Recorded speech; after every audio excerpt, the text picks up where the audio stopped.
This is the morning brief from the Economic Times. Yet another body blow to the reputation of India's pharma industry.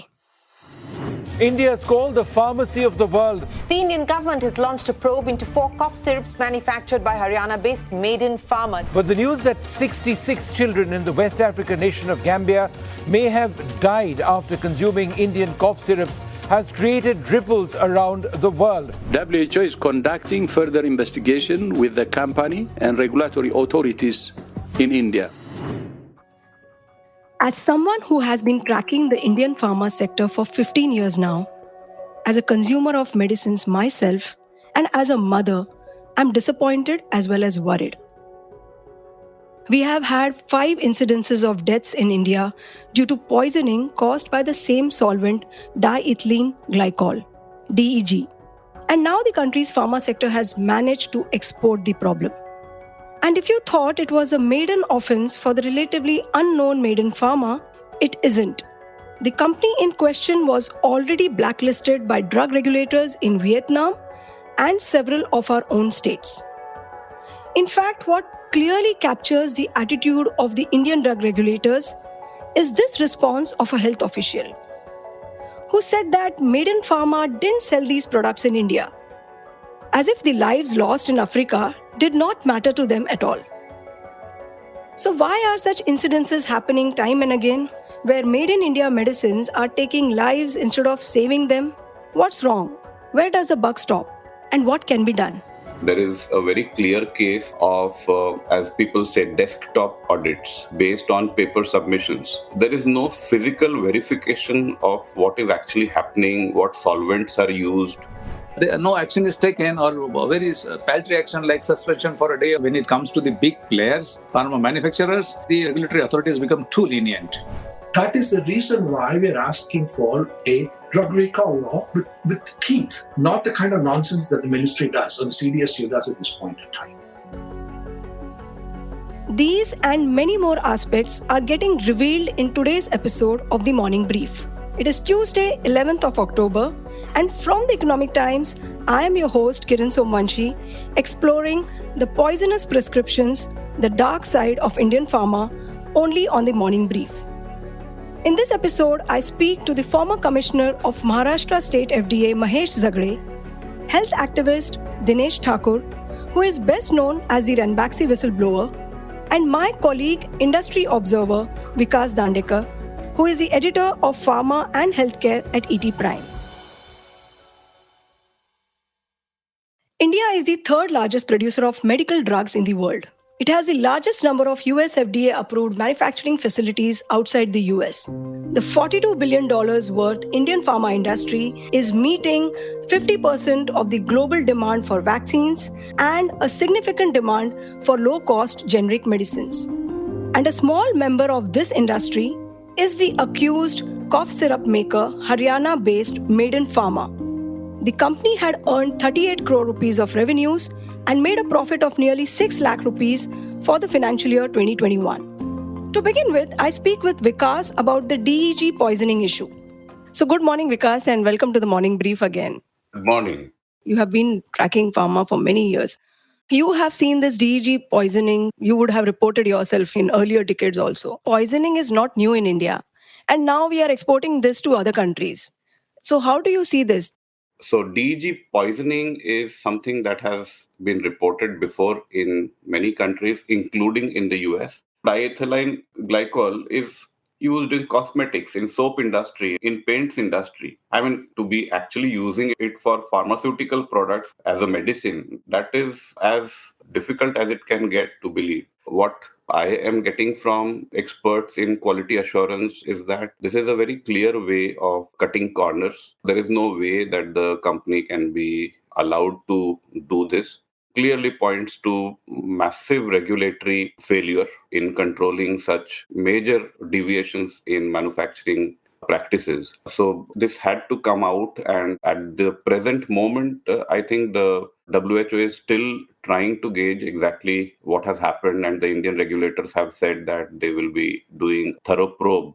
The press release issued by the government says that product is not sold in India, and they have put the onus on state regulators that the approval has come from the state regulator. I mean, other part also mentioned in the press release is again very surprising, is that when a product is sold in a particular country, the local regulatory agency is expected to check the quality and allow that product. Now, this looks like more of a shrugging off the responsibility of ensuring good quality products are shipped out of India. And that's where I feel the problem is. So, how this issue keeps coming up after every few years, and companies like Maiden Pharma continue to exist and continue to do business? In 2020, 11 or 12 children from Jammu actually died because of same DG poisoning. And at that time, this company was Digital Vision, which was actually selling this brand called Cold Best. From that time, we have been watching this very closely and had expected that there will be some strong punitive action.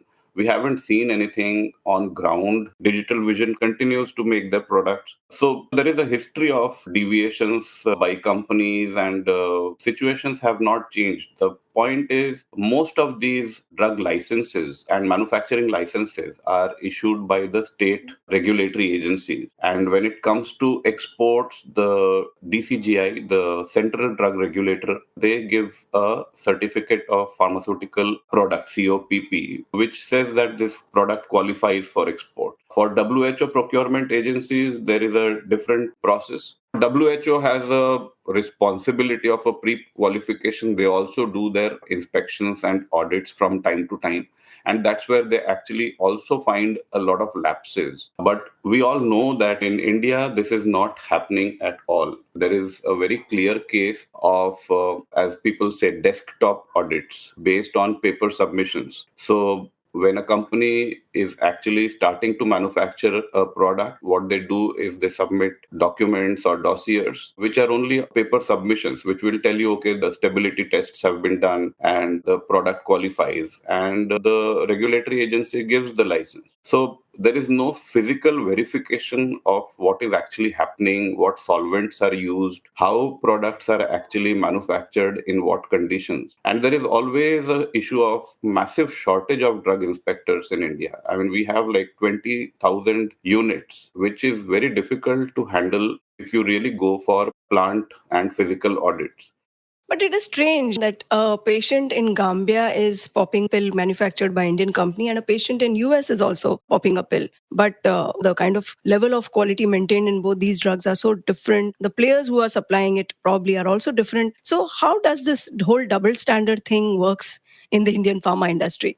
Yes, that's a absolutely question that we should all ask. Just not about Gambia or Africa or any other country. Even in India, we do not have the US FDA standards or the European standards. Obviously, there is a lot more stake involved of companies going to the US and not so much here. So that's the reason you see thousands of companies actually getting licenses and supplying products in India. You don't see that so much in US because there is a proper product approval process. Even the back end, if supplier of a raw material is changed for a product to be supplied to US, that also needs to be told to the regulatory agencies there. In India, that doesn't happen. But is it going to be the regulatory bodies who will wake up first, or is it the pharma industry thinking that they are getting a bad name? So where do you think the change will start happening, and who will bring it?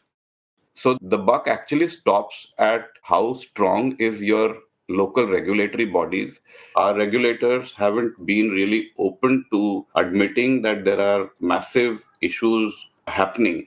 While we are all very proud about the vaccine success or being called as the pharmacy of the world, these shortcomings need to be corrected because that's where the problem is. There are like 30 state regulatory agencies, each have their own rigors to follow. So mostly we have seen that the southern regulatory agencies, states have better compliance standards, but that cannot be said in uniformity. So the prosecutions are also very, very liberal. Companies are let go with a small a fine, 10,000, 50,000, and a temporary suspension, the companies again come back with the same bad quality products. This is a major public health issue. If we really want to go up on the quality chain, we have to first start admitting, and so is the case with the industry. Any change, when you actually talk about adherence to quality standards, there is a automatic resistance. Say, for example, India is not yet part of ICH, which is International Council of Harmonization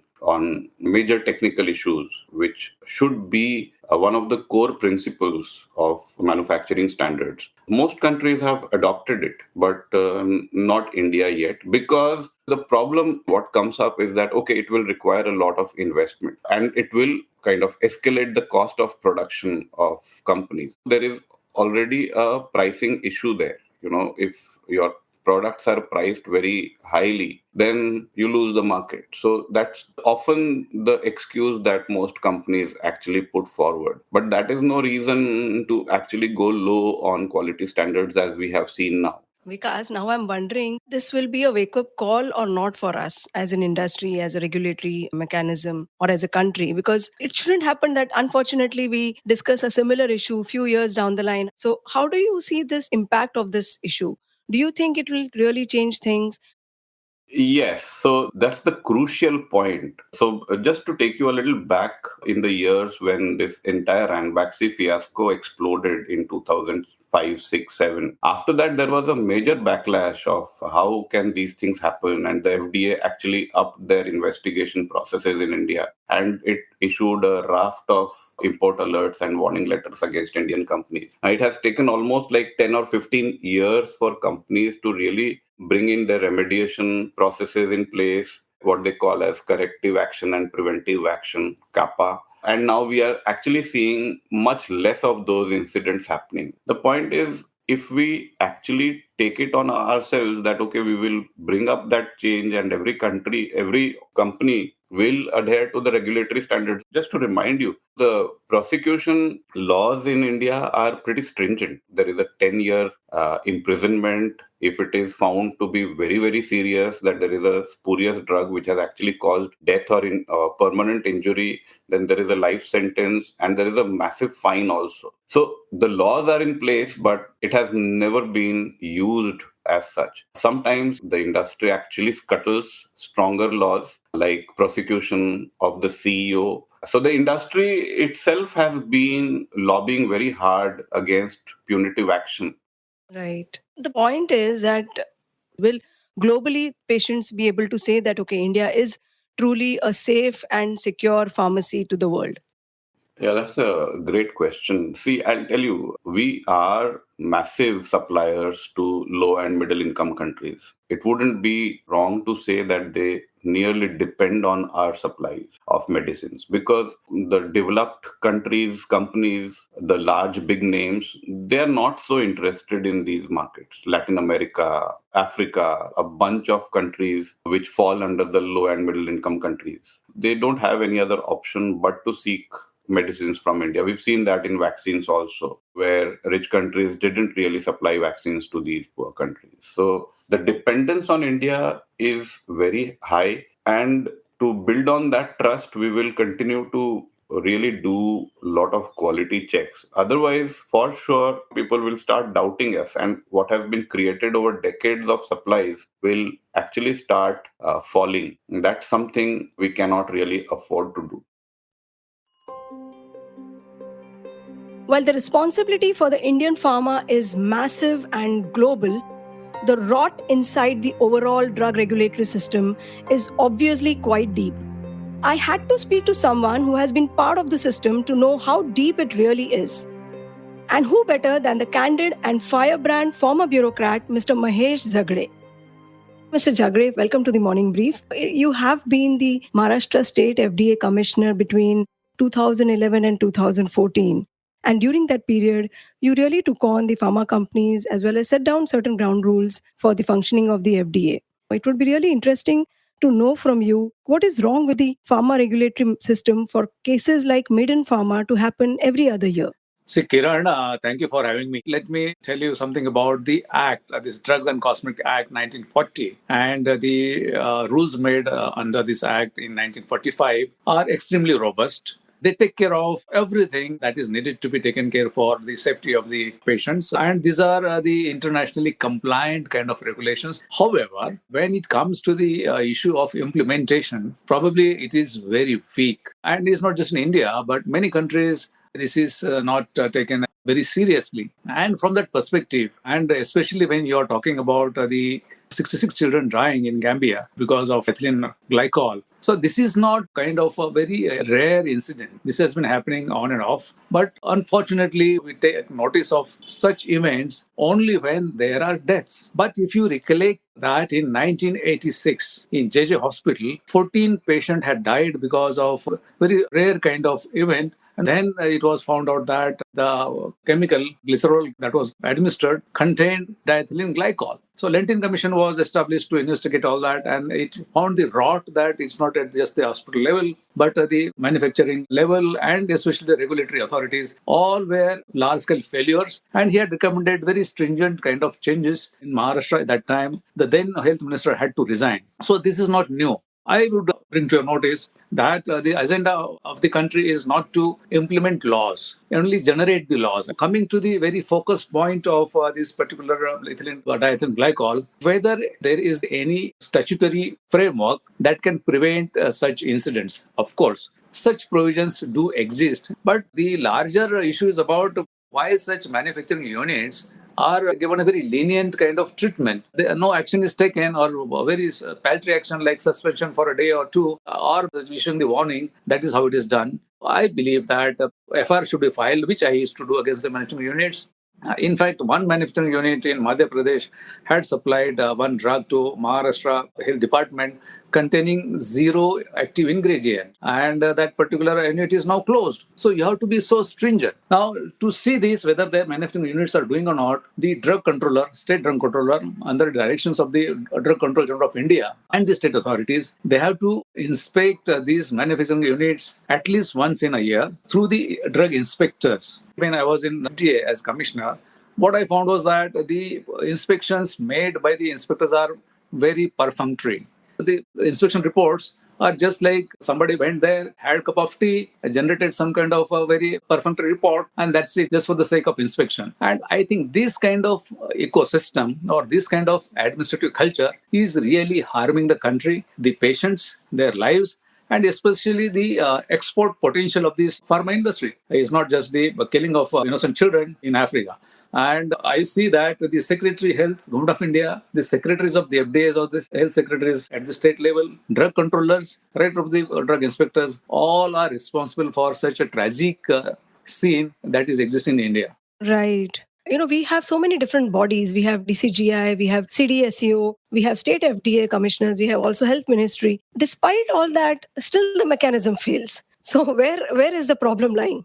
The problem is about the head of all these institutions, right from the Secretary Health. Under the Drugs and Cosmetics Act, there is one section 33P, and that says that to implement this law stringently across the country, the central government has a right to give directions to the state governments. But to my knowledge, till today, not a single such direction has been issued officially that such and such state is failing in implementation of law, and therefore you must really pull up your socks and start implementing. So the failure starts from there. DCGI is like a very weak body. Whatever comes to their table, and they just are responsible for that or irresponsible for that, and it ends there. They do not consider like US FDA, country as a whole, and they do not check whether the provisions of the laws are getting implemented across the country or not. Now, if you come to the state FDAs or some of the states, they have state drug controllers. They are busy only in giving licenses, renewing the licenses, and then some kind of check sometimes. But otherwise, their visibility is nowhere because their secretaries and their ministers, they do not hold them accountable for whatever in the law. Let me give information that many secretaries or the ministers do not know what are the provisions and what is supposed to be done about this particular act. This is like ignorance at all the levels. I was speaking to a lawyer this morning, and he told me that till now, in so many years, there has never been one drug manufacturer who has been jailed for any impurities or for any lapses that have been found in the manufacturing. What do you think? Is that true? See, other cases keep on dragging. The FIRs are there for jailing and all that. It is there. But what he says is right. It's because of the authorities do not pursue these cases as diligently as they should have been. Now, in hip joint case, we had filed this FIR in 2013. Till today, I do not know what's happening there because my successors probably have slept over it. So this is like, it goes on and on for years. And again, it comes, I agree with the advocate you are referring to, that yes, when it comes to the big players, pharma manufacturers, the regulatory authorities become too lenient. Where does the solution lie? Who and what can change things? See, let me tell you, when I started taking action as a commissioner FDA, of course, there were some problems, but politicians really do not pressurize you not to implement it. It is only the official machinery that has got immense interest in non-implementation for various reasons. I believe that if the official machinery, starting from the chief secretary in the state and the secretary health in the country, if these two authorities they decide to do something, I think things can fall in place within a week, which I did as a FDA Maharashtra commissioner. Very next week, I started cracking all these issues. That's not difficult. But then I would not blame the politicians because they have become a punching bag every now and then. When the law is passed, it is the responsibility of the bureaucracy to implement it in letter and spirit. But that is the implementation failure attributed to the heads of the official machinery. Right. And how do you view pharma companies in this? Pharma companies are there to make business. They have to do the business honestly. Many times, to have a purity the plants with high grade medicines, it requires additional investment. But law says that even if they are dishonest, the regulatory authorities have to catch them. But this doesn't happen. But by and large, most of them are compliant on their own, not because of the regulatory authorities, because they have to have their own brand visibility in the market, brand as effective, brand that doesn't harm. But then it's not everybody. So I believe that the manufacturing organizations like MA or OPPI, they must come together and they should weed out such manufacturing units which are not compliant. So you see that your recommendations, whatever work that you did, have they been followed up in any way? No, not at all. In fact, there is a lot of distance to implement it because it would take away their benefits. Now, when I say benefit, the word is not right, but you can understand what I'm saying. So it's like a hapta then. Let me be very point blank on this. So the money collection. So if that is implemented, then probably their benefits will go away.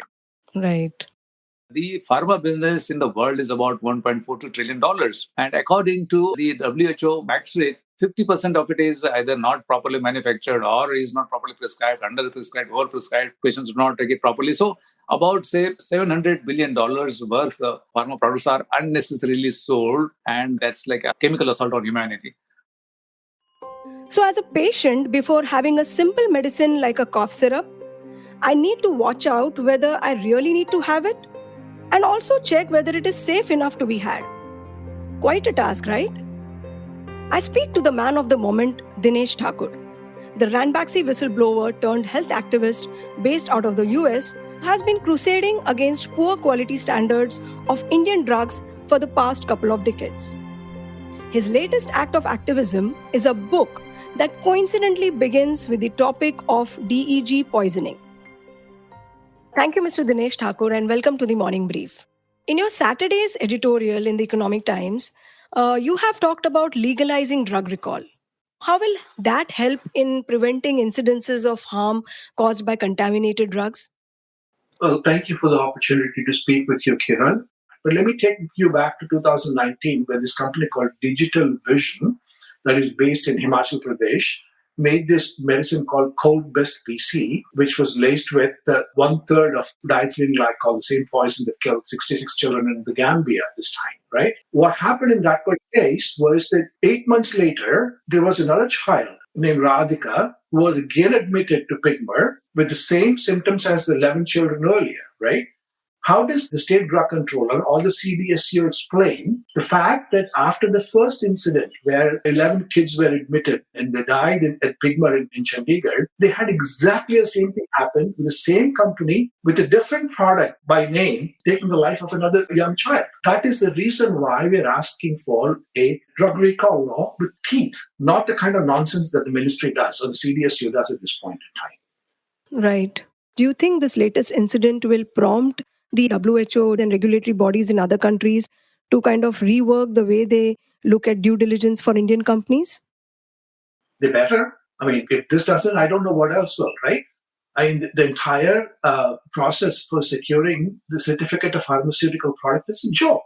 This company got a COPP. Look how many incidents of the manufacture of NSQ drugs and blacklisting there are within India. How the heck did CDSU give this company, the certificate of pharmaceutical products? And what does it really mean? Any buyer that is outside of India is buying medicines that are made in India. I think that they should go back to WHO and really ask how good is their pre-qualifications process?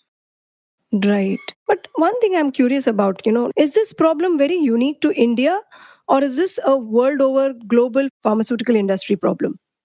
Yeah, so 9 out of 10 times when I talk about problems with drug quality in India, the response is, what about you? This happens with Pfizer, this happens with Merck. You know what? Yes, Pfizer and Merck and all of these big guys have been penalized by the US Drug Administration. But look at what they've been penalized for, right? I mean, look at the OxyContin situation with Purdue Pharma, the biggest thing that's playing out in the United States at this point in time.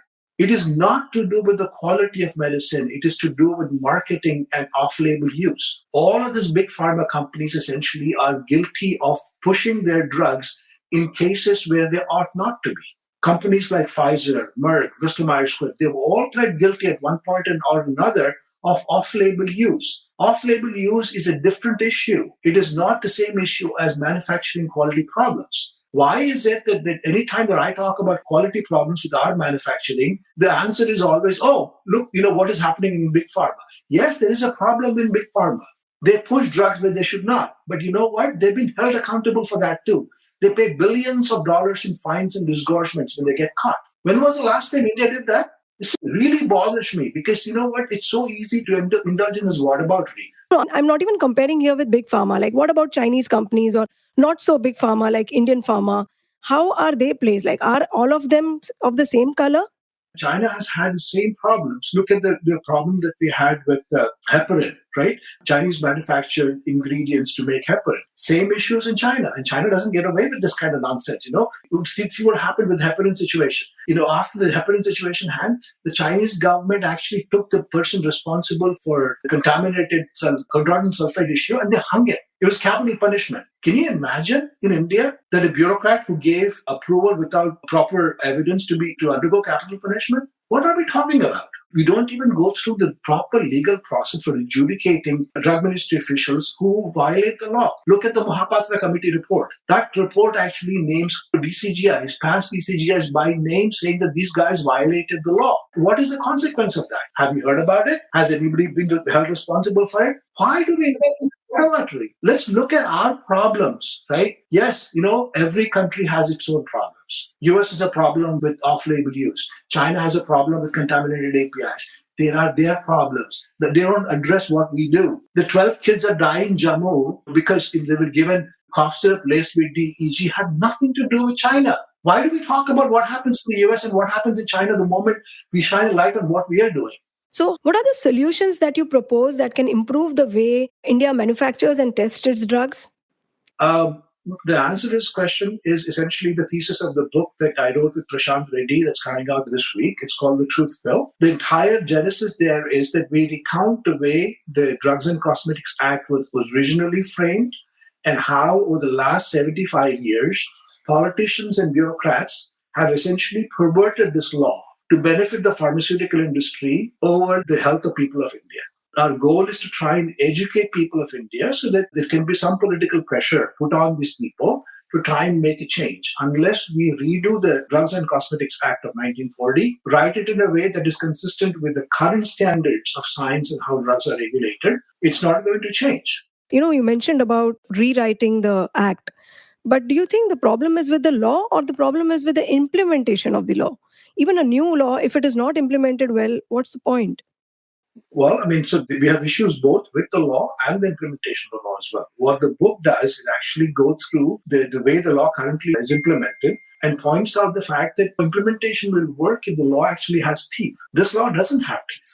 And in fact, bodies like the Drugs Consultative Committee, which are statutory bodies, they actively undermine the intent of the parliament when implementing the law. So we need to change the law first, make sure that it's consistent with the way that modern science works. And then we have to make sure that the people who are empowered to implement the law do it in an honest manner. There have to be consequences for people who are actually sort of abusing the law.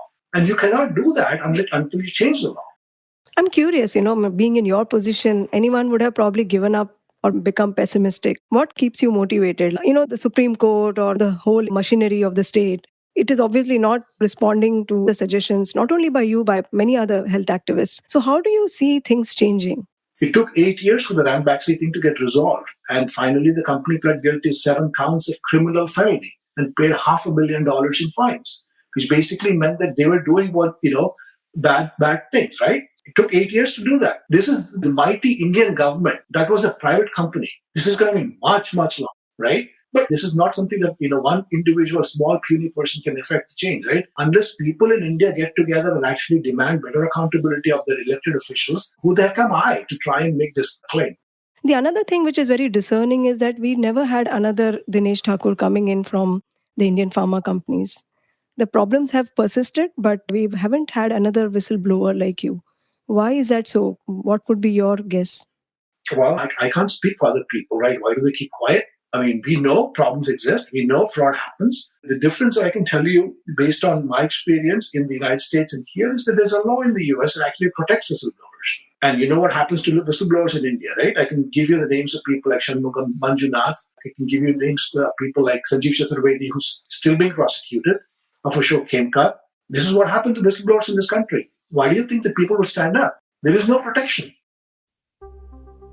It is really sad to see that India's pharma industry that once made AIDS treatment accessible and affordable to African countries is now causing deaths of children there. Our entire ecosystem failed those innocent Gambian children. They didn't just die of drug contamination. They died because of years of negligence by an indifferent and corrupt drug regulatory machinery and of corporate greed. Not to mention that India's pharma industry does play an important role in supplying low-cost drugs to the world. But should low cost be also of poor quality, especially when we are supplying medicines to needy and poor countries? Quality so poor that it actually kills or impairs the patient for life. Of course, issues like these are not just related to the Indian pharma sector. World over, the pharma industry is known for its lapses and is accused of prioritizing profits over patients. For example, earlier this year, Abbott Nutrition had to recall its baby formula brand Similac due to deaths of several infants in the US. So countries world over face their fair set of challenges related to these drug industries. Even international agencies need to pull up their socks. The first of the deaths in Gambia was reported as early as July, but WHO informed the Indian regulatory agency only on September 29th. Why? And this is not whataboutery. India has to work on getting its basics right. Basics regarding drug approvals, enforcement of its drug laws, and holding the guilty accountable. Its bureaucrats and courts need to cultivate zero tolerance for the lapses in the system. Justice has to be seen to be done. Till then, we will have people like Dinesh Thakur seeking changes in the way the system works and upright bureaucrats like Mahesh Zagade being shunted out for going by the rule book. So that's it for today. You have been listening to Poisonous Prescriptions, the dark side of Indian pharma, with me, Kiran Somvanshi, only on the Morning Brief. Do keep an eye and a ear out on the progress of this drug poisoning case in Gambia. You will be amazed to see a well-established pattern about how such incidences eventually get settled, so to say. A big thank you to our guests, Mahesh Zagade, Dinesh Thakur, and Vikas Dandekar, for their amazing insights. And thank you for tuning in to this podcast brought to you by the Team Economic Times. Show producer Vinay Joshi, sound editor Rajas Nayak, executive producers Anupriya Bahadur and Arijit Burman. We hope you like this episode.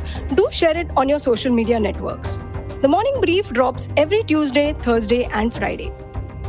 The Morning Brief is now streaming on Amazon Prime Music and JioSaavn, apart from Spotify, Apple, and Google Podcasts.